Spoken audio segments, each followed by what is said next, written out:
My name is Rashad Jennings, and you may know me from my time in the NFL, New York Times bestselling author, or lighting it up on Dancing with the Stars.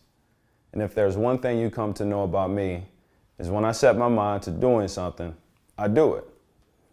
And right now, I want to know why there are millions in the Black and Latinx community that do not have access to safe food and medical care, and why specifically food allergies over-index in these communities, and what we all can do to help solve the problem with inclusion, diversity, equity, and access to safe and nutritional food for everyone.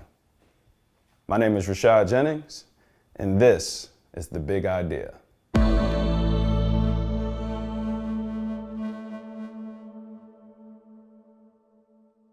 Hey guys, welcome back to another wonderful episode of the Big Idea. And again, I'm Rashad Jennings, and today on set I have the lovely guest, Emily Brown. Emily Brown has done a lot of great things in our community in partnering with FAIR, and I will allow her to introduce herself. So, Emily, could you explain who you are and what you do? And more importantly, why? Yeah. Well, thank you first for inviting me to join the conversation today. I am just, when you boil it down, I'm a food allergy mom. I've got two girls, both that have allergies to peanuts and tree nuts. And then my youngest is also allergic to, or also has EOE. I'm a wife, involved, community member, and the founder and CEO of Food Equality Initiative. And our work at Food Equality Initiative is really to improve health and end hunger for individuals with food allergies and celiac disease. And this work really grew out of my family's personal experience with food insecurity and food allergies. When food avoidance is the prevailing standard of care, then access to safe and healthy food is not just for sustenance, it is then a matter of treatment as well. And so, all of the work that we do is rooted in health equity, but really working to make sure that everyone has the resources they need to thrive, basically. That's awesome. And that's the first time I've heard it. Excuse me, I like to ask a lot of questions too. But what is EOE? I believe you said. Oh, yes, EOE, eosinophilic esophagitis. It is a more rare food allergy. It's instead of, my daughter going into anaphylaxis when she eats a trigger food, the eosinophils, or the white blood cells, they congregate in her esophagus and all throughout the GI tract. And so it causes severe damage and lots of terrible symptoms. And so she was diagnosed with that at age 4, and we've been managing that for the last few years. Oh, wow, I'm sorry to hear that. Is that something common? Has a lot had to change in the house? How you prepare food or daily living? Yeah, so EOE is still considered a rare disease, although it is becoming much more common these days, and it is related to food allergy. Some researchers believe it's the 4th condition on the allergic march, meaning, you have eczema, you're more likely to develop asthma or food allergy, and if you have food allergy, you're more likely to develop additional allergic diseases. And so for us, EOE has been a journey. We started with a food elimination diet so that we could try and figure out what the triggers were. My daughter had so many triggers, and we were really at a point where she was going to need formula to be, basically to sustain on formula, which is not covered actually in the state of Kansas. And so we have moved now to a pharmaceutical treatment. She takes swallowed budesonide twice a day, basically, so that she can eat. And like all food allergies, there is currently no cure for EOE, but there are emerging treatments that are coming down the pipeline. So, we remain hopeful. It has changed our life in many, many ways, particularly when we were doing the elimination. I mean, we were top 8 plus beef chicken and turkey. So, really the only protein that we could have was legume or pea protein based. So it had a significant impact on our life and our quality of life. And that's such a strong carryover, which leads us in today's topic, which is about access to food and specifically to allergy safe and nutrient rich foods. But first, before we get into it, could you explain and give us a little bit of context in a broad term in present day America of what is the issue with access to safe food? Yeah, so I think the broader issue with access to safe food, it's a layered issue. There are many contributing factors, but one is generally the challenge of being able to afford high quality, fresh, free from foods. Many Americans, particularly now with the impact of the economic impact of the coronavirus pandemic, we've seen a surge in individuals who are struggling with food insecurity or the lack of access to nutrient rich foods in order to thrive. And so, 1 in 4 Americans right now is experiencing food insecurity. That basically tripled since the onset of the pandemic. And so this is a real significant issue in our community. And so, someone may not be able to afford fresh food or high quality food. They may not be able to find it in their community. I know that for a while there have been terms like food deserts that have been commonplace, which talks about the lack availability of those foods in the community. There's also terms like food swamps, so an overabundance of high fat, salty foods available.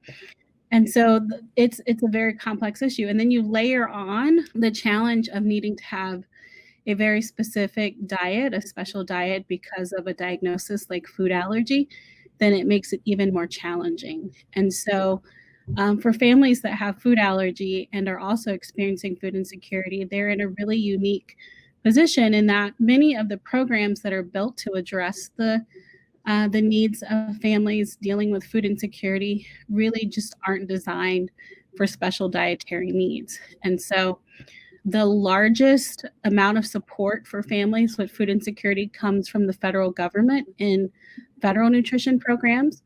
Those are programs like the school lunch program, the supplemental program for women, infants, and children, better known as WIC, and then also the Supplemental Nutrition Assistance Program, or SNAP, formerly known as food stamps. And those provide the bulk of support for families who are experiencing food insecurity.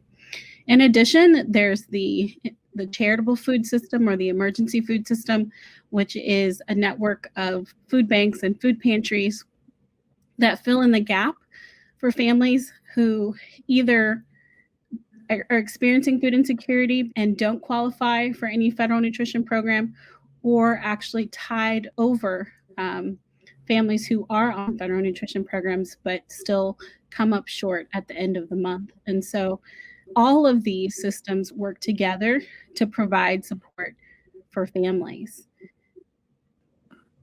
And I definitely appreciate that overview. And you brought up food deserts. And food deserts come up quite frequently when discussing food access and are a fact of life for far too many. So could you explain to us what exactly are food deserts?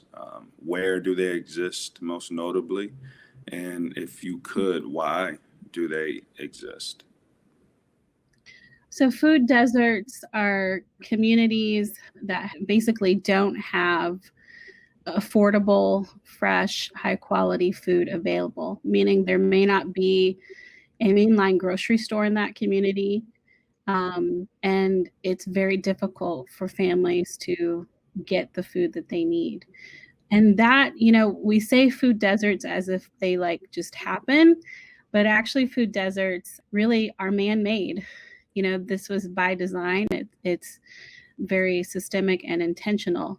Oftentimes we look at communities of color, which are disproportionately impacted by food deserts, as well as lower income communities. And part of this is done by, we look at, what it takes for a mainline commercial grocery store to come into a community to be profitable, to get insurance to cover that business. I mean, there's a lot of systemic reasons why it's difficult for grocery stores to move into those communities and why they have not been there in the past. And so, this is kind of a man-made issue. I can tell you I've personally experienced it. I live here in Kansas City on the Kansas side in Wyandotte County, which happens to be the poorest county in the state, which buds right up against the richest county in the state. And I've lived in my home for 7 years, and I've seen 3 grocery stores close.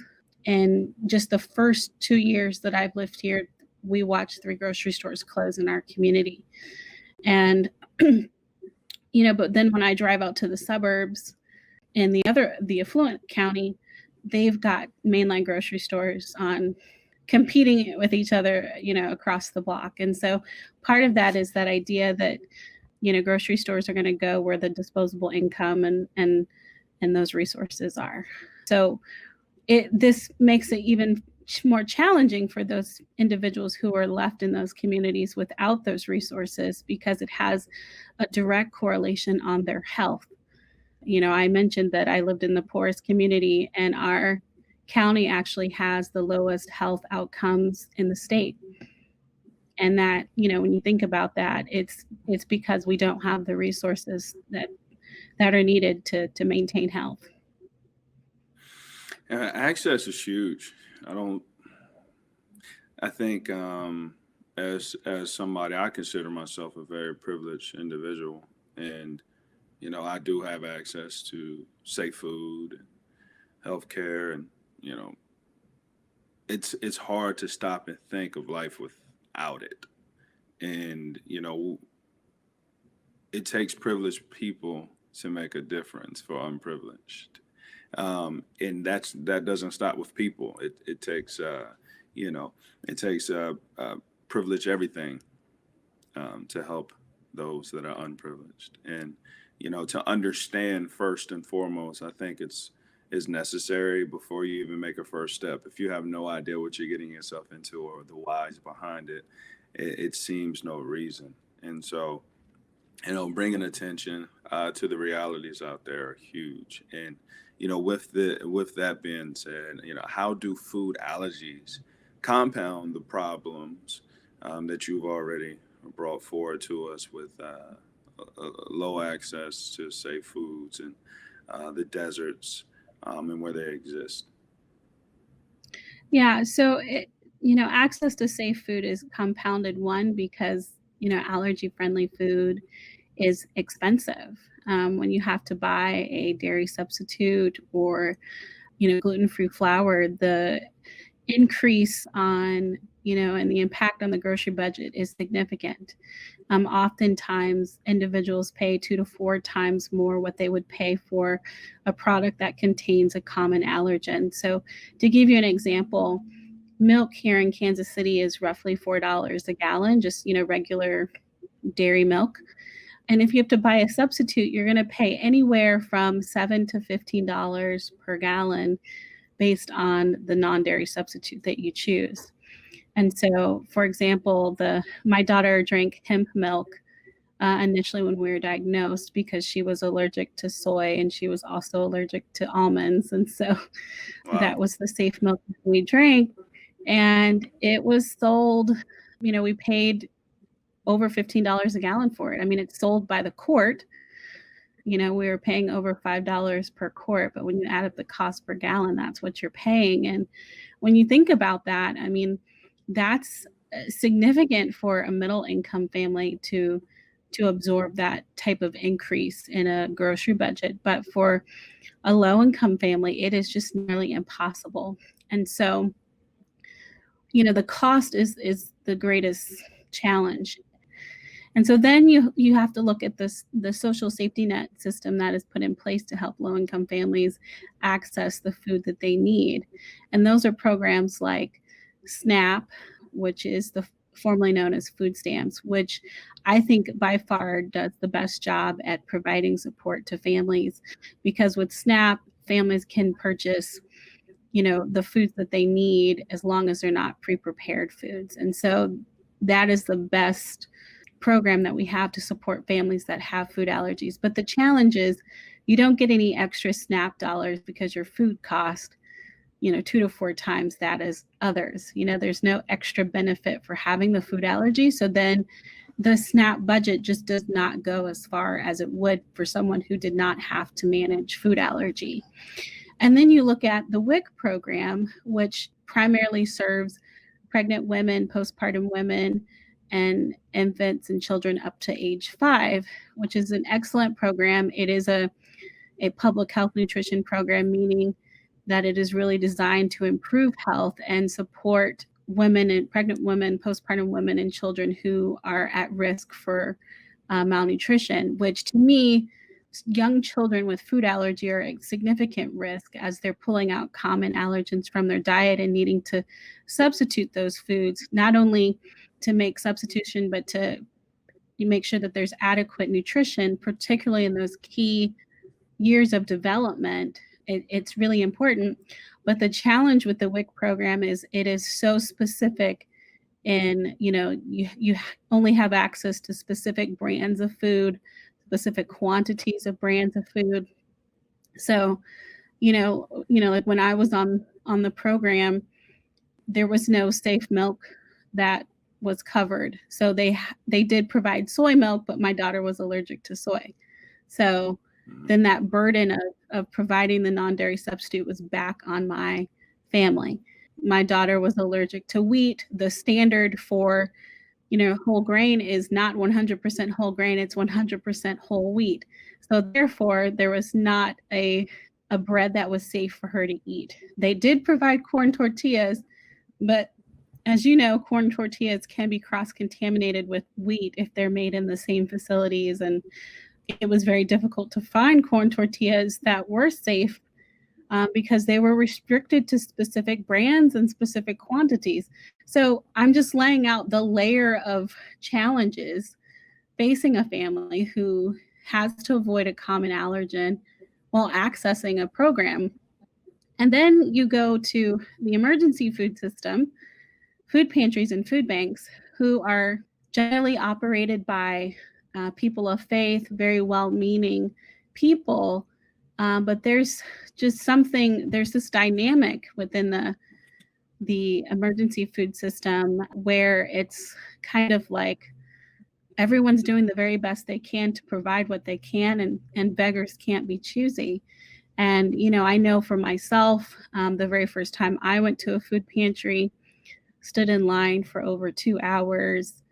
And, the only safe foods that were there were 2 potatoes and a jar of salsa. That was it. And when I asked if they ever stock any non-dairy milk or provide any gluten-free items, and I was just told, well, you got something. And so the foods are not there either. So then it creates this real challenge of okay, I have this medical condition that dictates that I have this specific diet, right? Because, up until this year, the only standard of care was food avoidance. And so what does food avoidance mean? It means you have to avoid the common allergen. And so that means knowing how to read labels and avoiding cross-contamination and cross-contact. That's how you manage the condition. And so if you don't have access to the right foods and you can't afford to pay for those foods, then you're subject to the systems that dictate what food you can have.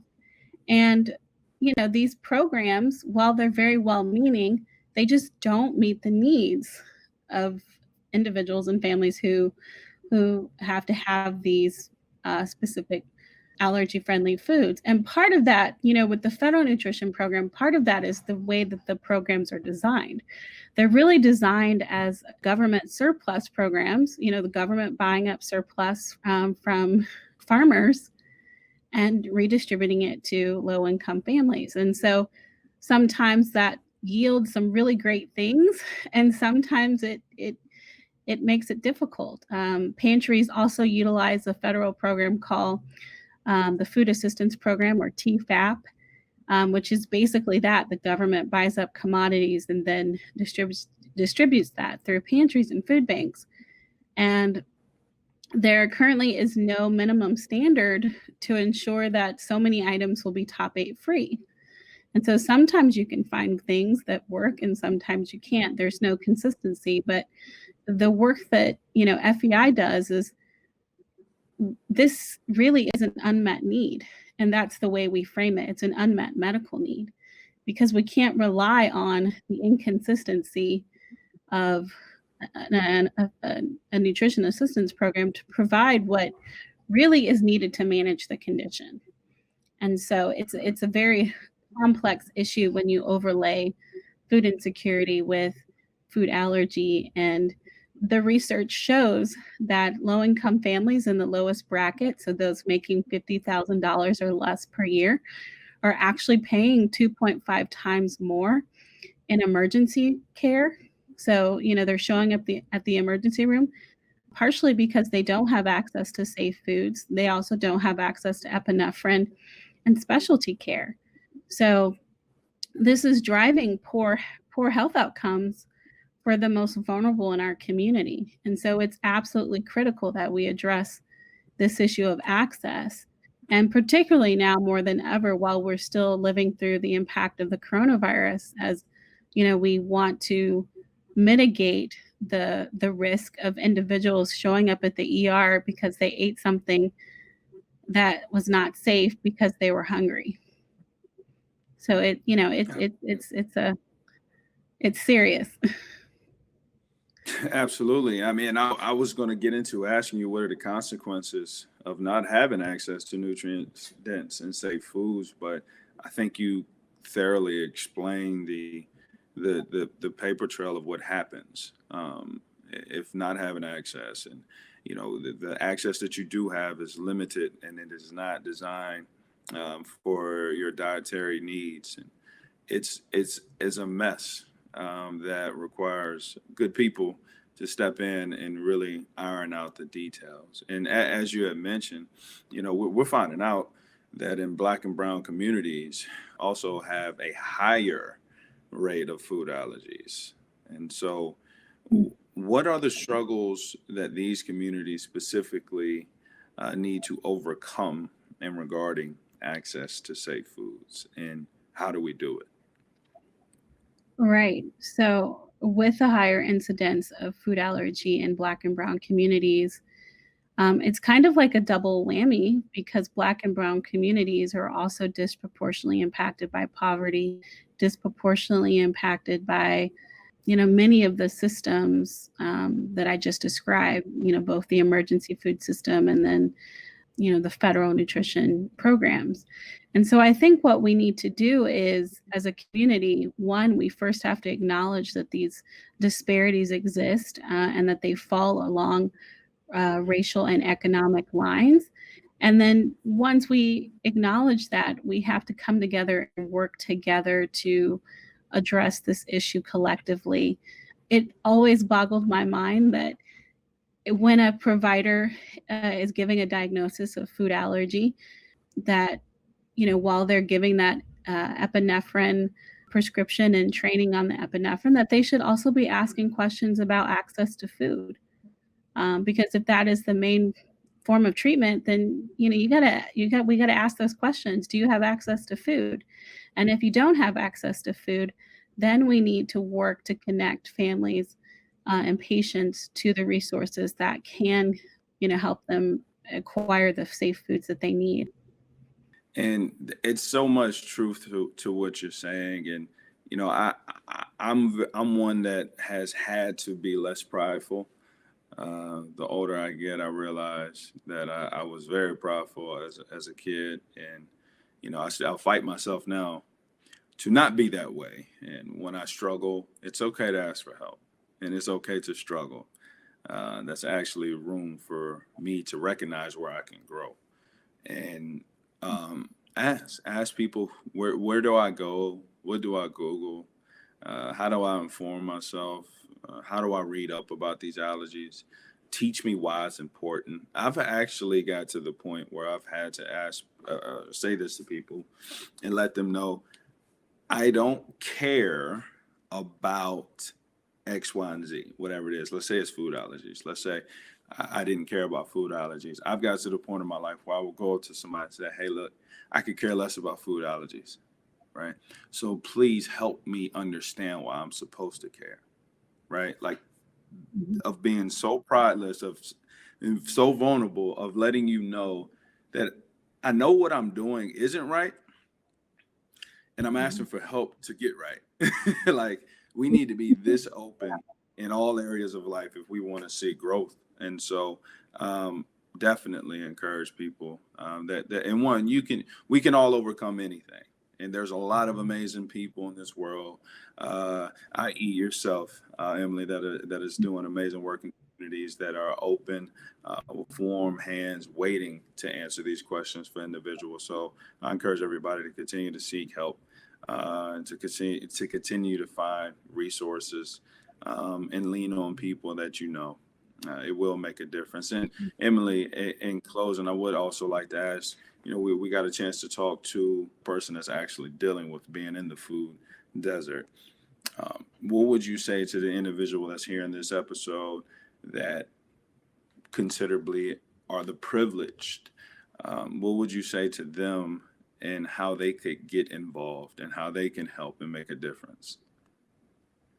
Yeah, I would say that there is definitely opportunity for you to get involved in this work.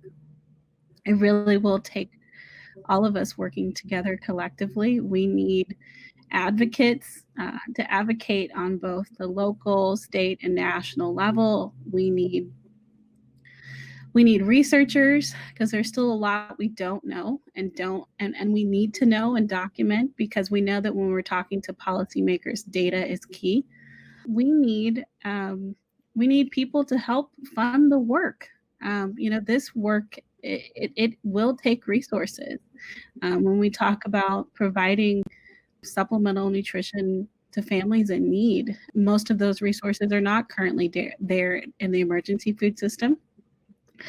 And so we need support from industry partners, from, that's CPG companies to pharmaceutical companies, any industry that touches the food allergy consumer.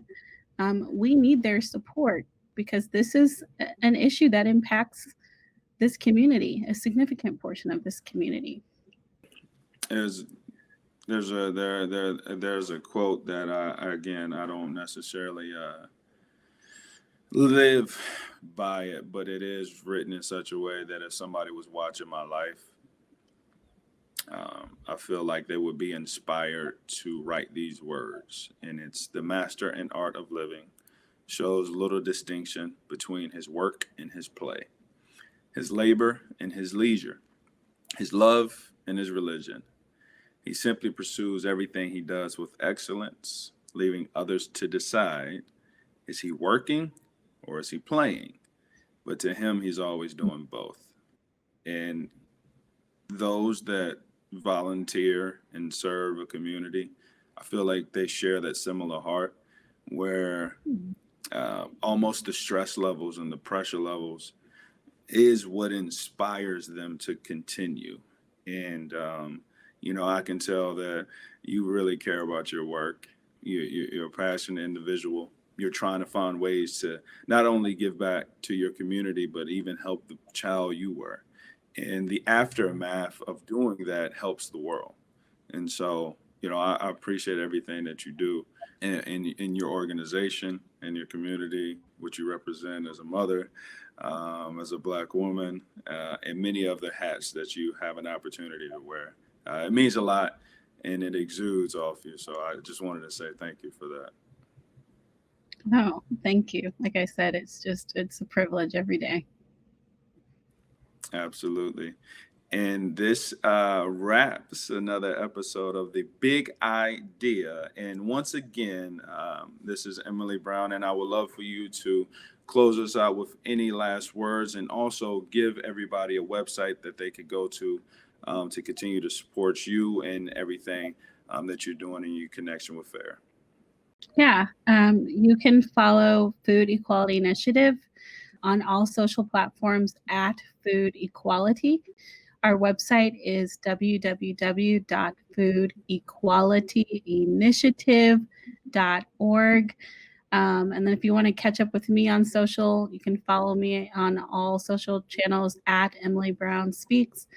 And, we're excited to continue to partner with FAIR and the Food Allergy Collaborative, and really looking to see how the collective impact of our organizations and other food allergy organizations working together over the next few years can hopefully help us make a quantum leap forward in care and access for families with food allergies. So just excited to partner. Absolutely. We appreciate your time and look forward to seeing everybody on the next episode.